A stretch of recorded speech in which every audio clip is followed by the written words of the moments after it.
অতিরিক্ত ঢ্যাঁড়সের দানা বলে ঢ্যাঁড়স খেতে ভালো লাগে না, তাহলে এইভাবে রেসিপিটি বানিয়ে দেখুন, চেটে বুঝে খাবেন। নমস্কার বন্ধুরা, টি বিশ্বাস ভিলেজ ফুডে আপনাদের সবাইকে স্বাগতম। আজকে বানাবো ঢ্যাঁড়স দিয়ে ডিম সর্ষে। চলো তাহলে স্টার্ট করি। দুর্দান্ত একটি রেসিপি, জিভে জল আনা রেসিপি। চলো তাহলে স্টার্ট করে ফেলি। প্রথমে আমি ঢ্যাঁড়সগুলোকে জলের মধ্যে দিয়ে ভালো করে ধুয়ে নেব। পাত্রটাও ভালো করে ধুয়ে নিচ্ছি।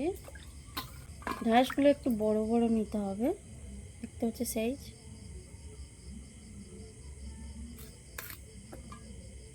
ঢ্যাঁড়স কেটে নিয়েছি, এবার দানাগুলো বের করে নেবো। চলো কীভাবে দানাগুলো বের করি দেখিয়ে দিই। একটু মোটা দেখে কাঠিটা নেব, নিয়ে এবার চারদিক থেকে গোল করে এইভাবে মধ্যখান থেকে শিরাটাকে বের করে নিতে হবে। দেখতে পাচ্ছ, এই খালি হয়ে গেছে। এর দানাগুলোকে বের করে নেব একে একে। এই দেখো, এপার দিয়ে পুরো দেখা যাচ্ছে দানা একটাও থাকবে না। দানাগুলোকে বের করে নিয়েছি, সমস্ত ঢ্যাঁড়সের ভিতর দিয়ে দানাগুলোকে বের করে নিয়েছি। এখানে আমি একটা টমেটো কেটে নেব। টমেটো কাটা হয়ে গেছে, এবার পেঁয়াজ কেটে নেব। এখানে আমি মিডিয়াম সাইজ দুটো পেঁয়াজ নিয়েছি। পেঁয়াজ কাটা হয়ে গেছে। এখানে দুটো ছোট সাইজ আলু নিয়ে নিয়েছি। কড়ার মধ্যে দিয়ে দেবো অল্প একটু জল। ঢ্যাঁড়সগুলোকে একটু গরম জলে নেড়ে চেড়ে ধুয়ে নেব। উষুম জলে ধুয়ে নিয়েছি। প্রথমে আমি একটি বাটির মধ্যে দুটো ডিম ভেঙে নিয়েছি, তার মধ্যে অল্প একটু হলুদ গুঁড়ো, লঙ্কার গুঁড়ো আর সামান্য একটু নুন দিয়ে ভালো করে ফাটিয়ে নেব। এখানে ব্যবহার করছি কাঁচা পেঁয়াজ কুচনো আর আদা কুচি দিয়ে ভালো করে ফাটিয়ে নেব। কড়া গরম হয়ে গেছে, কড়ার মধ্যে দিয়ে দেব তেল। তেল দিয়ে হালকা আছে ঢ্যাঁড়সগুলোকে আমি ভেজে নেব। হালকা করে ঢ্যাঁড়সগুলোকে আমি ভেজে নিচ্ছি। এখানে দিয়ে দেবো অল্প পরিমাণ লবণ, অল্প একটু লঙ্কার গুঁড়ো আর অল্প একটু হলুদ গুঁড়ো দিয়ে ভালো করে নেড়ে চেড়ে হালকা করে ভেজে নেব। ভাজা হয়ে গেছে, এবার নামিয়ে নেব। এখানে ঢ্যাঁড়স আর ডিম ভাজা হয়ে গেছে, এবার এর মধ্যে পুরটাকে দিয়ে দেব। ভাজার পুরটা দিয়ে নেব। ডিমের পুর ভরা হয়ে গেছে, এইভাবে ডিমের পুরগুলোকে ভরে নিতে হবে। এই দেখো, আমি রসুনটাকে বেটে নেব। রসুন বাটা হয়ে গেছে, একটি পাত্রে তুলে নেব। আদাটাকে বেটে নেব। আদা বাটা হয়ে গেছে, তুলে নেব একটি পাত্রে। এখানে সর্ষেটাকে বেটে নেব। সর্ষে বাটা হয়ে গেছে, একটি পাত্রে এবার তুলে নেব। কড়ার মধ্যে দিয়ে দেব তেল, দিয়ে দেবো তেজপাতা, দিয়ে দেবো একটু গরম মশলা,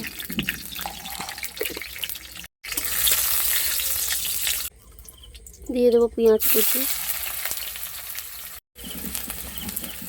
দিয়ে দেবো কুচিয়ে রাখা আলু। যে ছোটো ছোটো অংশগুলো বাদ দিয়েছিল সেই অংশগুলো দিয়ে দিলাম। 1 চামচ পরিমাণ লবণ, হাতে নেড়ে চেড়ে ঢাকনা দিয়ে ঢেকে দেব 3 থেকে 4 মিনিট। 3 থেকে 4 মিনিট পর ফিরে এলাম। এবার ঢাকনা খুলে আবারও নেড়ে চেড়ে দেবো। এর মধ্যে দিয়ে দেবো 2 থেকে 3টে বাতাসা, দিয়ে দেবো রসুন বাটা, দিয়ে দেবো টমেটো কুচি, 1 চামচ পরিমাণ হলুদ গুঁড়ো। যেহেতু প্রচুর গরম পড়েছে তো অল্প ঝাল খাওয়ার বেটার, তার জন্য আমি এখানে 1 চামচ লঙ্কার গুঁড়ো দিয়ে দেবো। আপনারা যেরকম ঝাল খেতে পছন্দ করেন সেরকম ঝাল নেবেন, তবে গরমের সময় তো একটু ঝালের পরিমাণটা কম রাখলে বেশি ভালো হয়। এখানে মশলা করা জল আমি একটু দিয়ে দিলাম, 1 কাপ মতো জল ব্যবহার করলাম আমি এখানে। এবার ঢাকনা দিয়ে ঢেকে দেব। ঢাকনা খুলে আবারও নেড়ে চেড়ে দেবো। আদা বাটা, দিয়ে দেবো 1 চামচ পরিমাণ জিরে গুঁড়ো। এবার দিয়ে দেবো সর্ষে বাটা। তেল ছেড়ে দিয়েছে কিনা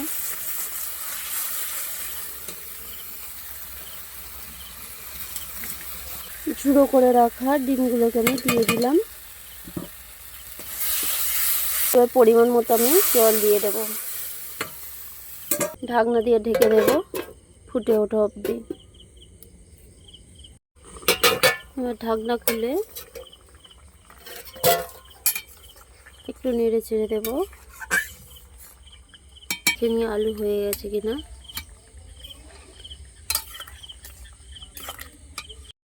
এবার ঢ্যাঁড়সগুলোকে দিয়ে দেব। এখানে আর কোনো জাল দেব না। তাহলে খুন্তি দিয়ে ঝোলটাকে একটু টেস্ট করা যাক।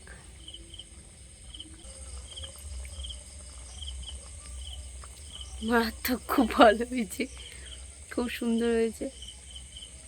রেসিপিটি ভালো লাগলে চ্যানেলটিকে সাবস্ক্রাইব করে রাখবেন আর পাশে থাকা বেল আইকনটি ক্লিক করে রাখবেন। আর আপনাদের কেমন ধরনের রেসিপি পছন্দ তা আমাকে কমেন্ট বক্সে কমেন্ট করে জানাবেন। টাটা।